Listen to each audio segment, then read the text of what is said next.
So Sean Hannity and Karl Rove talked about Justice Democrats. There's so much to this segment that I love. They pretend to be good faith arbiters of advice to help the left and to help Democrats, which is just, it's so dumb and it's so common. I've seen so many segments on this where like right-wingers or center right-wingers, you know, they act like, you know what the Democratic Party should do? Listen to me. Somebody who doesn't vote for them, isn't in their party, and have no, you know, stake in the game.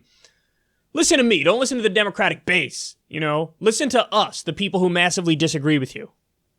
It's just so dumb. It's just so silly. And I have to say, before I play this clip for you, I'm always amazed by how Karl Rove looks like a large gelatinous baby. Doesn't he look like a baby? He just looks like a large baby. It's kind of crazy. There's a few people like that. Karl Rove is definitely on the top of that list of looking like a baby. There's a professional golfer by the name of Paul Lawrie, Lawrie, and he always struck me as the same. Like, he looks like a large baby.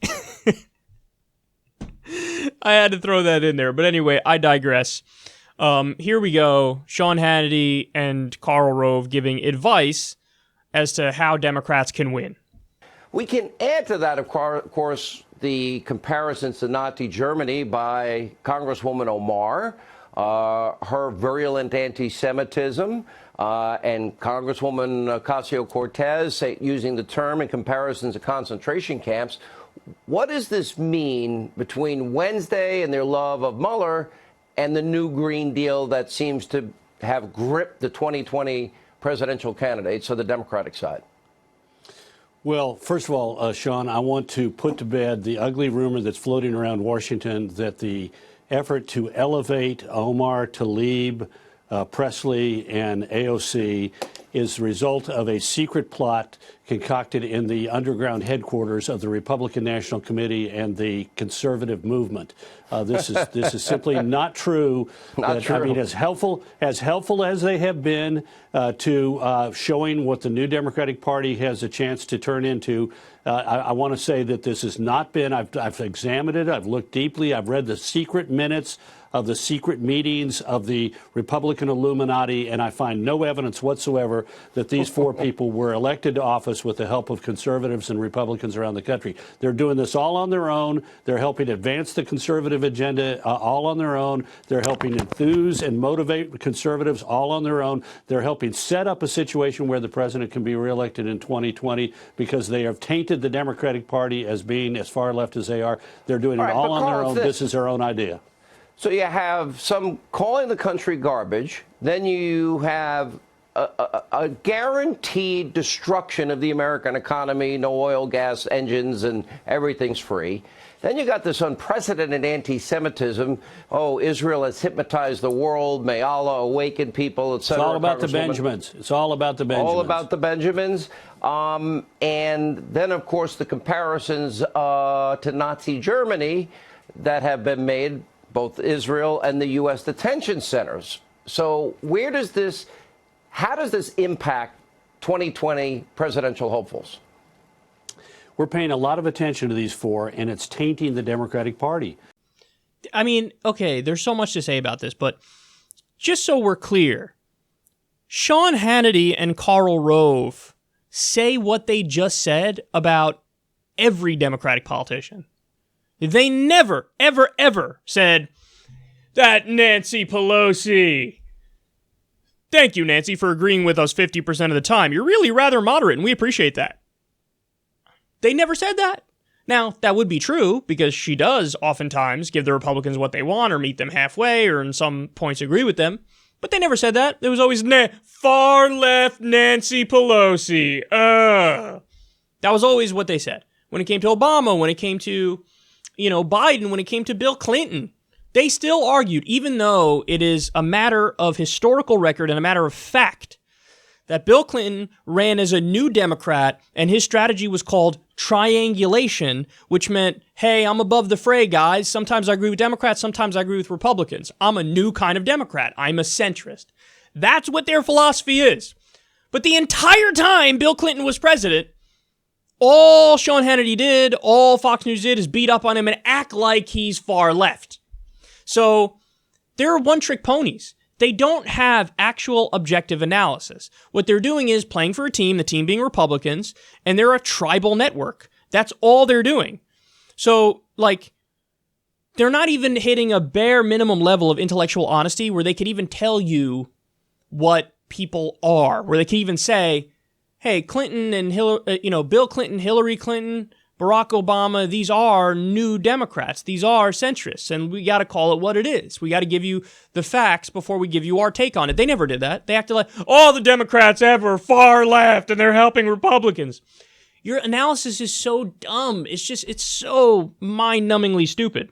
But having said that, I like what Adam Johnson and Nima Shirazi of what's their Citations Needed is the name of their podcast. And they have an episode, I think it's called Inexplicable Republican Best Friend. And that's what this is right here. So what this is, and you see it all over the media, is either people who are self-described centrists or, self-described conservatives or registered Republicans. And what they do is they come out there and they say, oh, I see the direction that this Democratic Party is going, and let me tell you, the Democrats should agree more with me, a conservative Republican. You'll notice it never works the other way. I'm never invited onto a cable news show as a lefty to explain how the Republican Party needs to, reform itself. They never say, hey, Kyle, what do you think the Republican Party should do? And I go out there and say, well, I will say if they embrace Medicare for all and free college and a living wage, that's the direction that they should all obviously go in.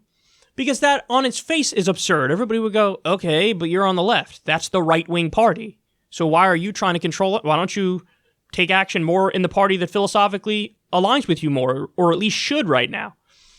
But it always works in the other direction. I've seen so many segments. Joe Scarborough used to be a Republican, and all day and night he talks about how this is what the Democrats should do to win.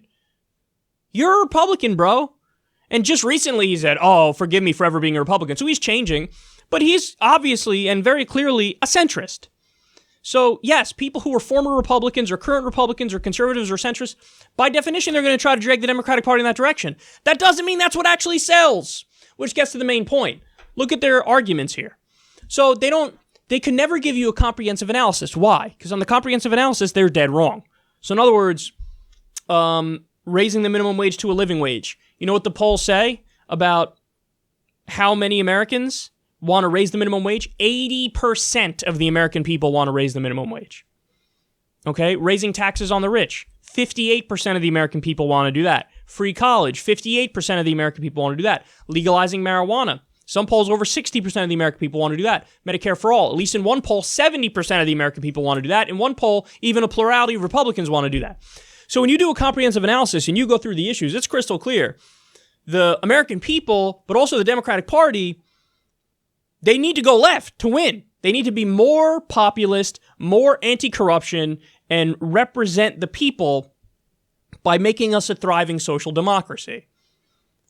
Sean Hannity couldn't bring up any issues. The only issue he brought up is Green New Deal, and he didn't tell you any numbers on that, because even with the Green New Deal, it polls over 50%. So what does he say? The squad, these Justice Democrats, man, it's virulent anti-Semitism. That's Ilhan Omar's a virulent anti-Semite. What happened? I thought you guys on the right always cried and bitched and moaned about the false accusations of bigotry that come from the left. When they don't have an argument, all they do is call people bigots and racists and just call them names, bad names. And then what do? Ilhan Omar, virulent anti-Semite. Anti-Semite. They even brought up the All About the Benjamins thing, because that's all they got.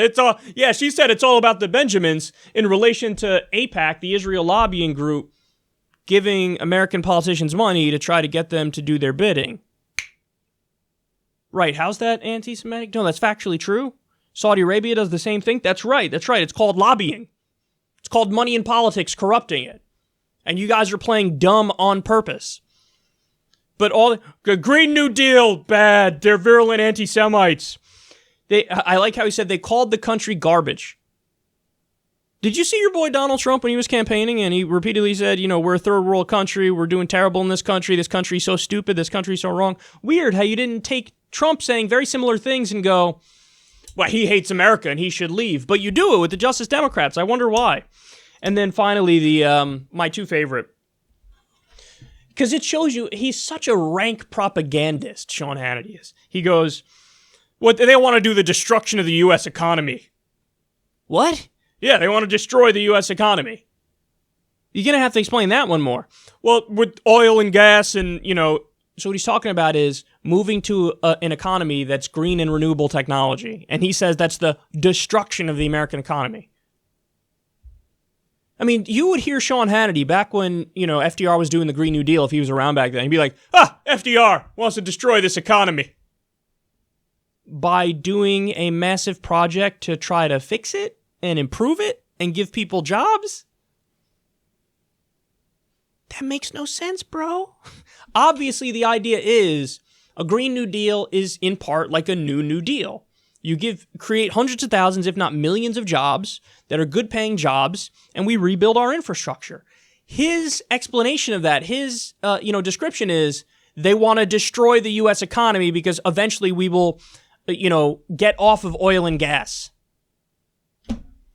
There's not an intellectually honest bone in Sean Hannity's body. And then finally he goes with everything's free. The smug, absurd, low IQ dismissal he has for basic social democratic policies like free college, which many developed nations do, or free healthcare, like every developed country does, free at the point of service. The smug dismissal, it's free stuff. He just wants free stuff. That's what it is, free stuff. Free stuff. That's his description of it. I got to be honest with you guys, I don't know how anybody takes Sean Hannity or Karl Rove seriously. I mean, there are people, usually the average age is like 78 or something like that, and they're at nursing homes watching Sean Hannity and getting all riled up. But it really is amazing to me that he has any audience whatsoever, because he is such a rank propagandist. He is so incredibly biased. He doesn't know how to form a coherent argument. All he does is smear, smear, smear. And here, I'll sum up his show for you. You ready? Left wing bad, right wing good. That's what I think. Democrat bad, Republicans good. That's all he's got. That.